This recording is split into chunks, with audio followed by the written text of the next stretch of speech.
أنزلنا عليك القرآن لتشقى إلا تذكرة لمن يخشى. Sosok lelaki yang berwibawa, yang tadinya menjadi musuh Islam, sekarang beliau menjadi pembela Islam.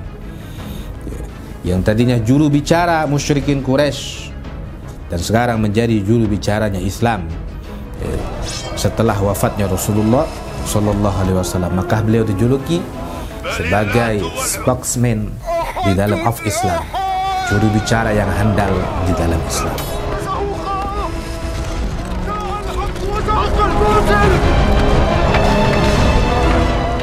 Bismillahirrahmanirrahim. Assalamualaikum warahmatullahi ta'ala wabarakatuh. Alhamdulillahi rabbil alamin, wassalatu wassalamu ala sayyidina Muhammadin sayyidil mursalin wa ala alihi wa sahbihi ajmain. Amma ba'du. Pemirsa Manfa dimanapun anda berada, alhamdulillah berjumpa lagi kita di segmen Srikaya, sejarah singkat sahabat Rasulullah sallallahu alaihi wasallam, yang disponsori oleh Pempek Pelamboyan Cabang Asegap. Mudah-mudahan Allah Subhanahu wa taala selalu mencurahkan rezeki yang banyak kepada sponsor program kita pada hari ini, dan mudah-mudahan para kru Manfa diberikan kemudahan oleh Allah Subhanahu wa taala serta kekuatan oleh Allah Subhanahu wa taala untuk membantu dakwahnya Rasulullah sallallahu alaihi wasallam. Pemirsa Manfa dimanapun anda berada, pada episode kali ini kita akan membahas salah seorang sahabat Nabi Muhammad sallallahu alaihi wasallam yang dahulu menjadi musuh Nabi Muhammad sallallahu alaihi wasallam. Bahkan beliau ini yang tadinya juru bicara kaum kafir Quraisy menjadi juru bicaranya Rasulullah sallallahu alaihi wasallam setelah wafatnya Rasulullah sallallahu alaihi wasallam. Hari-hari kemelut atas wafatnya Rasulullah sallallahu alaihi wasallam, tahun 11 Hijriah, Jazirah Arab pecah. Kota Mekah yang tadinya tenang terjadi huru-hara, bisik-bisik di antara para umat Islam yang ada pada saat itu. Kota yang baru 3 tahun masuk dalam naungan kepemimpinan umat Islam merasakan kekhawatiran. Beberapa orang yang keislamannya belum kuat, mereka menebar benih pemberontakan. Maka ini saatnya kita keluar daripada Islam. Kekacauan yang terjadi di Mekah itu sampai membuat wali kotanya sahabat Nabi Muhammad SAW yang bernama Attab bin Usaid, yang saat itu menjadi wali kota atas perintah Nabi Muhammad SAW, merasa khawatir. Beliau merasa banyak orang-orang yang mematahi beliau. Beliau merasa akan dikudeta oleh masyarakat beliau. Beliau pun bersembunyi. Tiba-tiba muncullah seorang dengan lantang bersuara. Beliau mengingatkan kaum Quraisy untuk selalu berpegang teguh kepada ajaran yang dibawa oleh Nabi Muhammad sallallahu alaihi wasallam. Ya ma'syaral Quraisy, la takunu akhiru man aslam wa awwalu man irtaddah. Jangan sampai kalian menjadi orang-orang yang terakhir masuk Islam dan yang pertama kali keluar dari Islam. Siapa beliau? Beliau adalah Suhail bin Amr.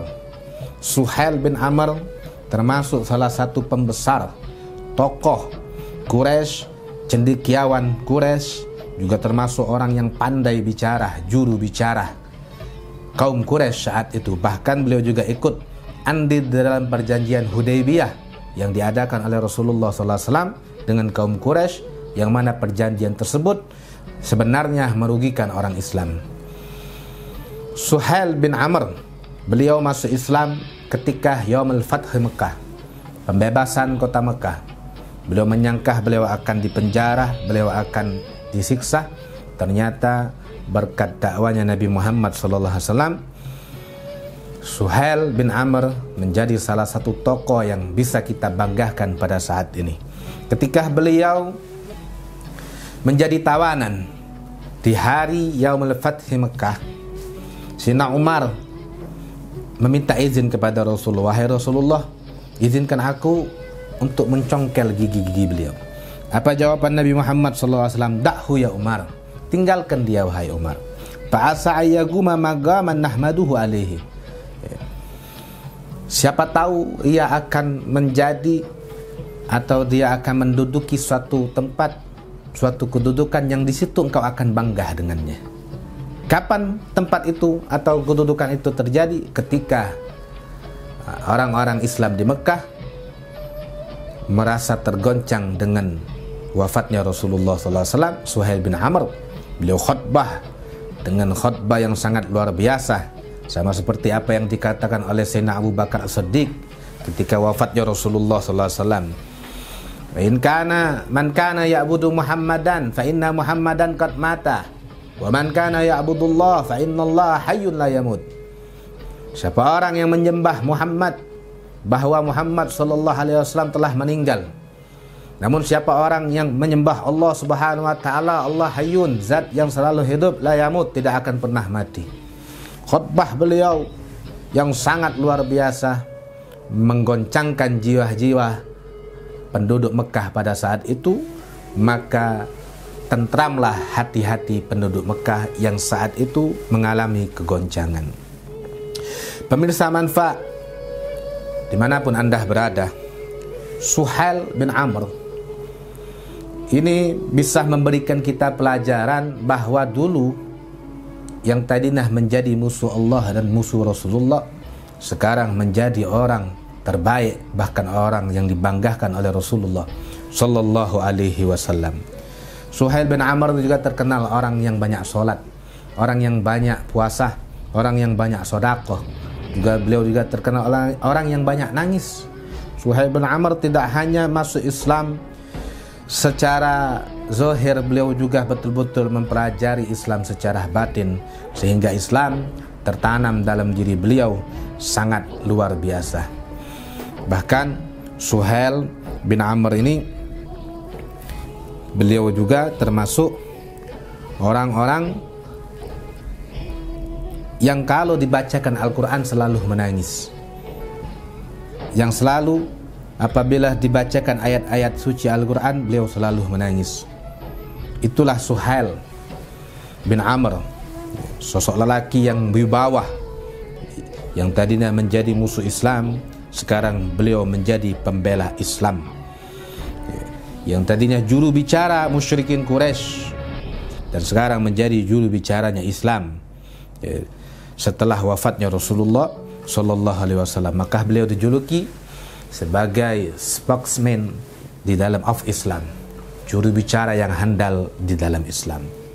Mudah-mudahan Allah Subhanahu wa taala memberikan kita hidayah serta inayah dan taufik sehingga kita bisa meniru satu demi satu para sahabat Nabi Muhammad SAW dari episode-episode yang sebelumnya dibicarakan.